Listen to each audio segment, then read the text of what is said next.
Diz assim: portanto deixará o homem o seu pai, a sua mãe, apegar-se à sua mulher, e serão ambos uma só carne. É que Deus criou todas as coisas e finalmente Ele criou o homem e a mulher.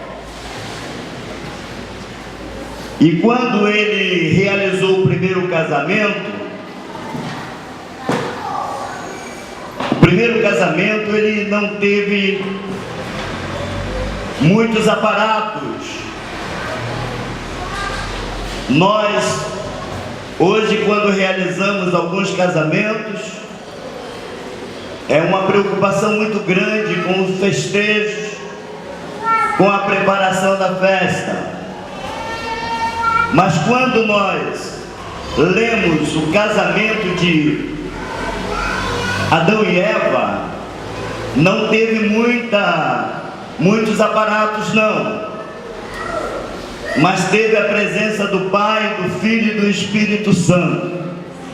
Deus, Ele organizou, preparou e celebrou o primeiro casamento. E quando Ele celebrou este casamento, as coisas eram tão simples. Ao entender de hoje, parece que era um casamento de uma família muito pobre, não tinha nada, aparentemente. Hoje, a gente se preocupa com uma televisão, com um fogão, com uma lavadora elétrica, né? A gente se preocupa com tantas coisas quando está se preparando para casar. E muitas das vezes esquece do melhor, daquilo que Deus cobra a cada um de nós. É o amor. O amor. Quando Deus fala que nós fomos feitos à imagem e semelhança dele, parece que Deus tinha no seu coração, na sua mente, alguns propósitos para o casamento. E um dos propósitos que Deus estava no seu coração, que a família refletisse a imagem dele. Que a família reflita a imagem de Deus. O segundo é que a família reflita, que a família reproduza hereditariedade divina. E terceiro, que a família domine sobre a terra, sobre o estado, que a família domine sobre as ruas, que a família domine sobre a terra, que a família reflita a imagem de Deus. Então precisa de muito amor, porque Deus é amor. Deus é amor. Então, para um casamento feliz, uma família abençoada, precisa que esta família reflita muito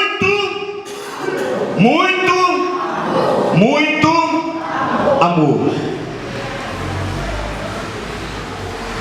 A palavra de Deus diz que quando nós celebramos um casamento e falamos em nome da lei, nós estamos falando exatamente em nome da lei. Mas quando nós celebramos um casamento e falamos em nome do Pai, do Filho e do Espírito Santo, aí nós estamos levando para o padrão de Deus. Nós estamos levando para um padrão divino.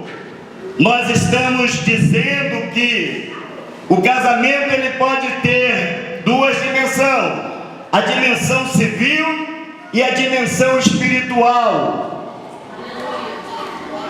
E um casamento bem realizado é o casamento que você diz sim. Em nome do Pai, do Filho e do Espírito Santo, vocês dizem sim? Sim. Aleluia. Em 1977, no templo da Assembleia de Deus em Figueira, no dia 26 de novembro, eu estava no altar. Eu olhava para a minha Glória, ela hoje não está um pouquinho dodói, vamos orar pela irmã Glória. Mas eu olhava para ela, ela olhava para mim, e o pastor Eliseu na minha frente, pastor Obadias, o celebrante, e ele falava assim: Josino, segundo tudo que você ouviu, você ainda insiste em casar com a Maria da Glória Galo de Oliveira? E eu, com o maior vozeirão, disse sim. Parece que eu fiz. Eu disse sim, parece que não tinha fim. Sim. E fiquei na maior expectativa de ouvir dela: olha, irmãos, parece brincadeira, mas é coisa séria, né? A gente treme. E eu, de repente, será que ela vai dizer que não? Mas quando ele falou assim: Glória, você recebe Josino, senhor Josino, e ela falou um sim que nunca mais saiu da minha mente. Aleluia. Louvado seja o nome do Senhor. Ela falou sim. E de vez em quando a gente faz renovação de votos. Eu gosto de participar em jantares, gosto de participar de encontros de família, e quando chega o momento da renovação de votos, eu fico bem atento, e eu ouço sempre a minha Glória dizer sim. Eu falei: mas eu não sou perfeito, eu sou errado, eu faço tantas coisas que não agradam. Mas a gente já vive há 37 anos. E 37 anos o nosso amor cresce, o nosso amor amadurece, nosso amor, ele tem uma raiz. E aí, quando eu começo a olhar na Bíblia, eu começo a imaginar e sentir: olha, eu preciso melhorar cada dia o meu relacionamento. Eu preciso melhorar cada dia que eu me acordo como o chefe do lar, como o esposo que disse sim, e que naquele dia disse que nos momentos mais difíceis, eu disse que nos momentos de doença, nos momentos de falta de dinheiro, no momento de angústia e tribulação, eu seria eterno companheiro, eu seria amigo sempre, eu seria o protetor dela. Então eu sinto que eu preciso cada dia melhorar. Aí quando eu olho para a palavra de Deus, e esse tema, quando Deus fala que nós precisamos refletir a sua imagem, porque Ele nos fez a imagem e semelhança, eu preciso pedir a Deus mais amor na minha vida. Então, profetize para você, bota a mão no seu coração e diz assim: mais amor na minha vida. Pode repetir mais uma vez? Mais amor na minha vida. Mais uma vez. Mais amor na minha vida. Porque quando nós deixamos o amor crescer no nosso coração, o amor é coisa de Deus. O amor é coisa de Deus. A família tem muitos inimigos, e o inimigo número 1 da família é o diabo. Ele procura trazer discórdia, ele procura trazer desarmonia. ele procura trazer frustrações, ele procura trazer angústia, ele procura trazer a falta de paz dentro de casa, dentro do lar. Então a família precisa entender que para refletir a imagem de Deus, você precisa ter Deus cada dia mais em seu coração. Você precisa refletir, você precisa respirar, você precisa clamar, você precisa glorificar a Deus em cada instante, em cada momento, para que você se pareça com o próprio Deus. Você é a imagem de Deus. Você é a imagem e semelhança de Deus. Você é um pequeno Deus, é uma imagem apagada, mas que esta imagem deve refletir com a sua atitude, com o seu exemplo, você gerar uma família nos padrões de Deus, seguindo os conselhos de Deus. Hoje a gente vê que a televisão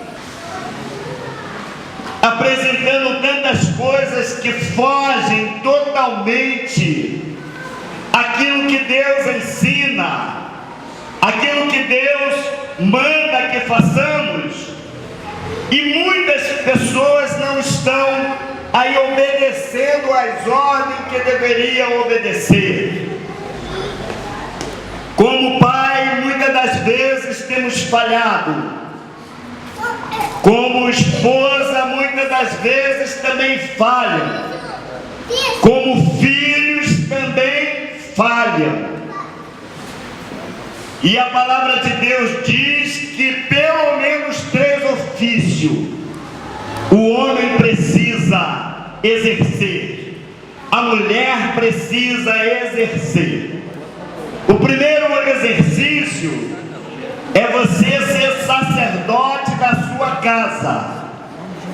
E como sacerdote, quem é um sacerdote? Sacerdote é aquele que fala com Deus, aquele que intercede, aquele que conversa com Deus. Como sacerdote, nós como chefe do lar, chefe da família, nós devemos ter os nossos momentos particulares com Deus. A gente não pode perder a oportunidade de dobrar nossos joelhos e clamar a Deus em favor da nossa família.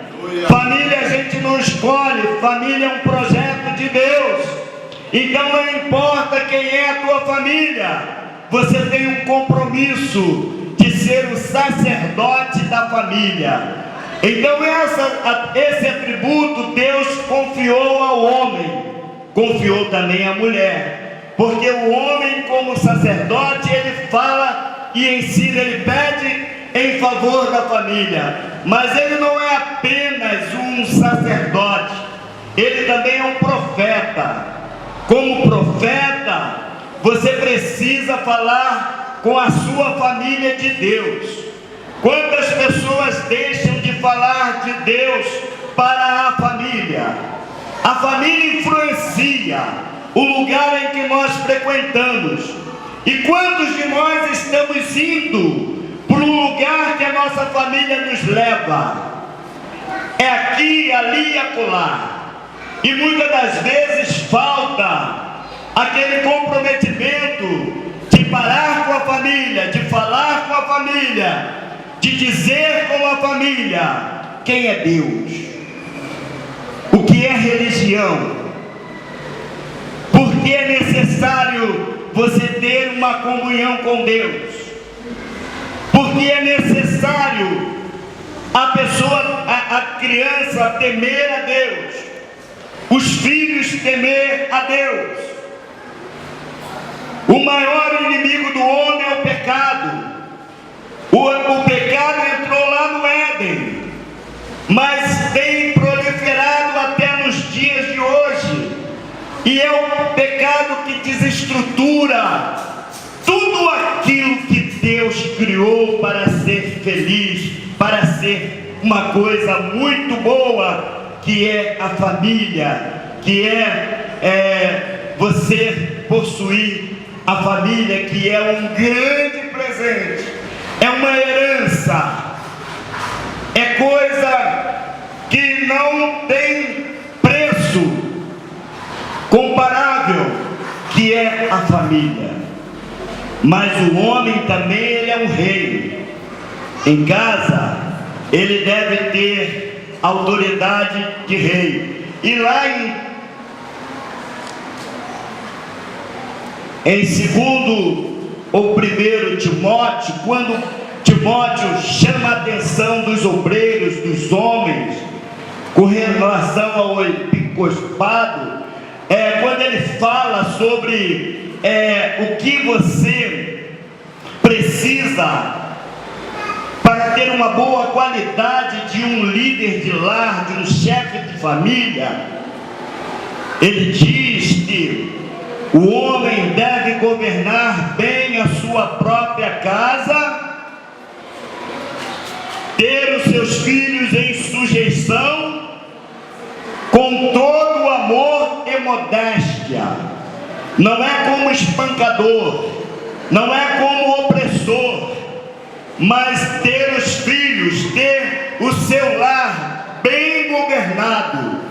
E para governar uma casa não é fácil, porque Deus fez tudo muito certo, Deus fez tudo muito correto.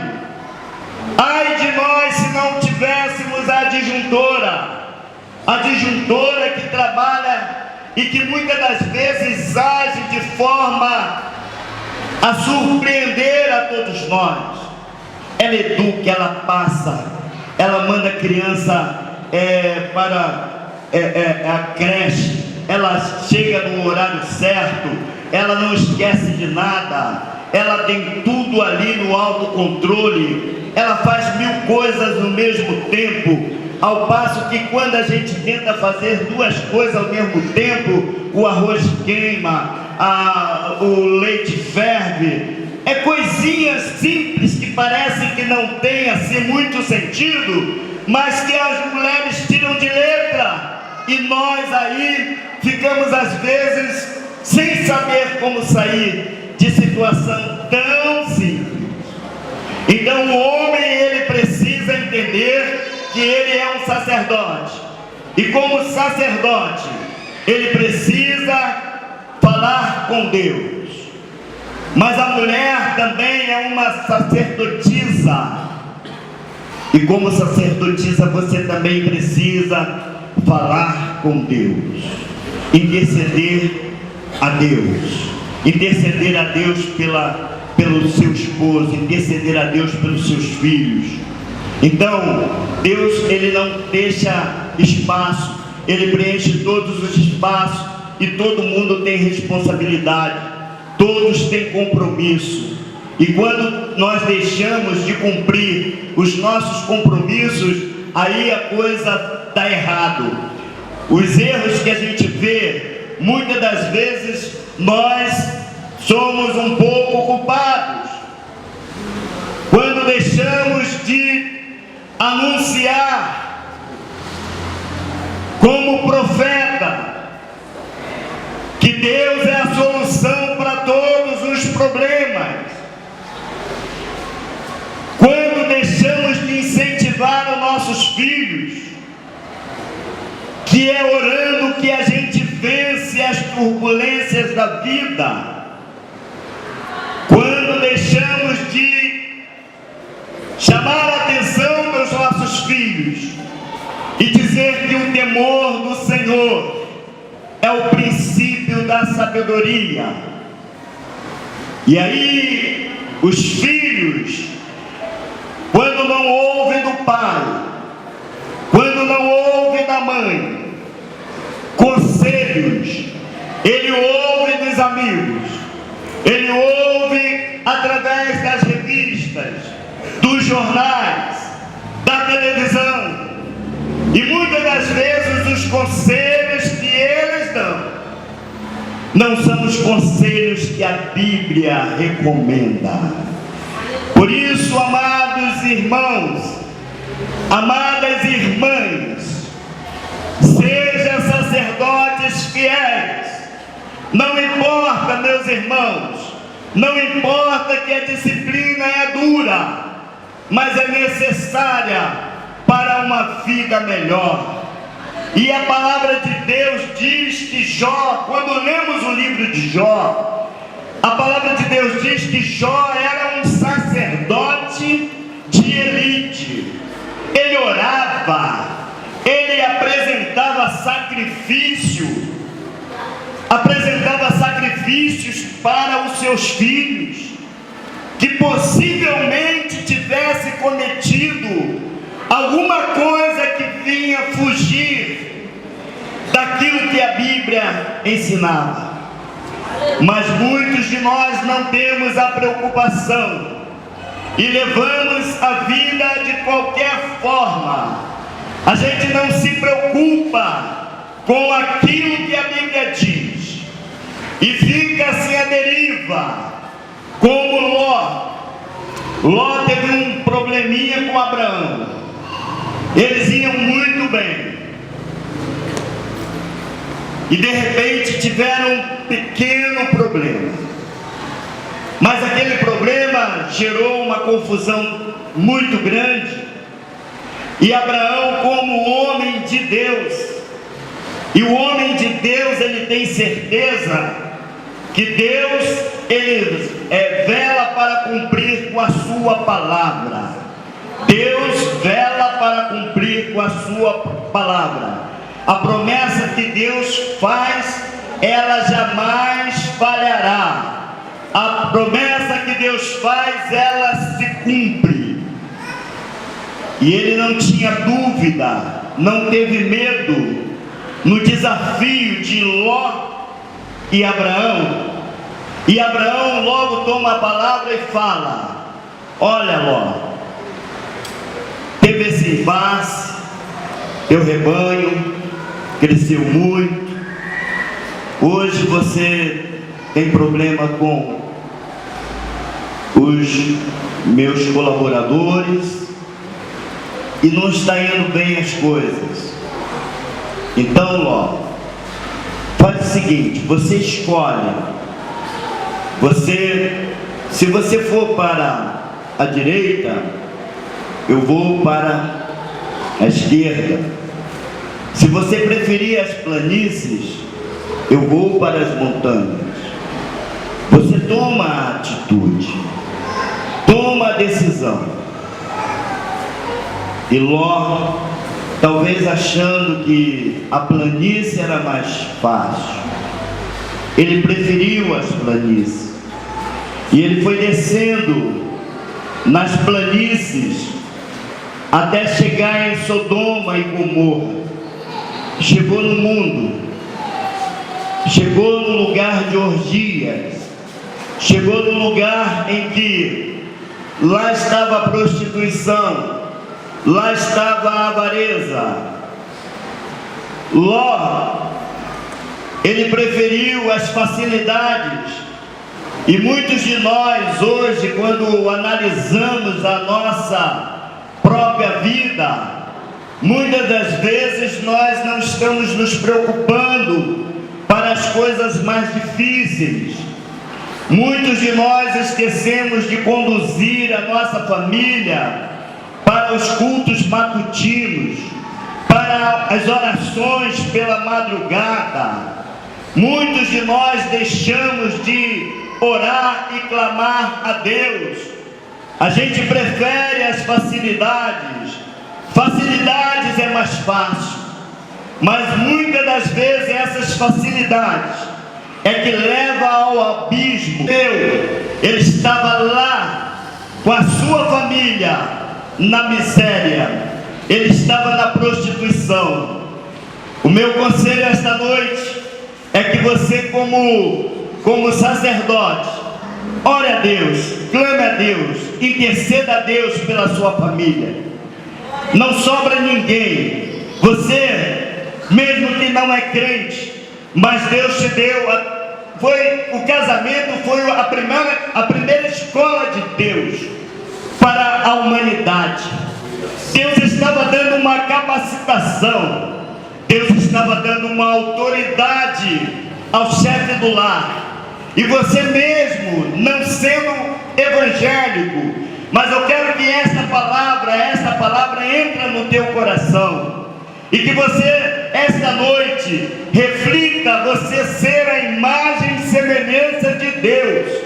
Você tem um compromisso direto de Deus para zelar pela sua própria família, zelar pelos seus filhos. E por que não zelar por você mesmo? Porque quando os compromissos que recebemos, eles não são cumpridos, um dia nós daremos conta por tudo aquilo que Deus nos trará a juízo. Por isso, a necessidade de refletirmos e pensarmos como Jó pensou, e agir como Jó pensou, mas repudiar a atitude de Ló, quando ele procura as facilidades, quando ele procura caminhar livremente e lá estar juntos, ele e sua família. E aí precisa de uma intervenção de Abraão. E Abraão intercede por Ló. Na verdade, ele estava pedindo pela nação, mas no fundo ele lembrava que tinha sua família naquela cidade.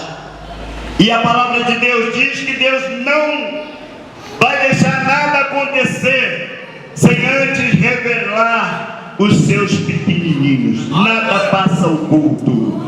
Mas quando nós olhamos lá fora, nós vemos que nós precisamos fazer alguma coisa. Nós precisamos clamar, dizer que Jesus Cristo é a solução para o mundo que está em crise, o mundo que está em miséria, o mundo que precisa de salvação, o mundo que precisa de libertação.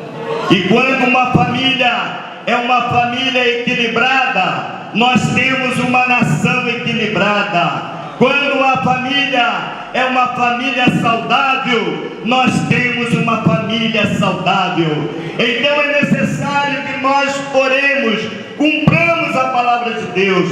A Bíblia é o manual, é a nossa regra de fé. A Bíblia é quem nos ensina a criar família. A Bíblia, ela tem a resposta para a família nos dias de hoje. Então, como sacerdote, seja um sacerdote abençoado. Procura fazer a vontade de Deus. Como sacerdotisa, ora, interceda a Deus pelos seus filhos.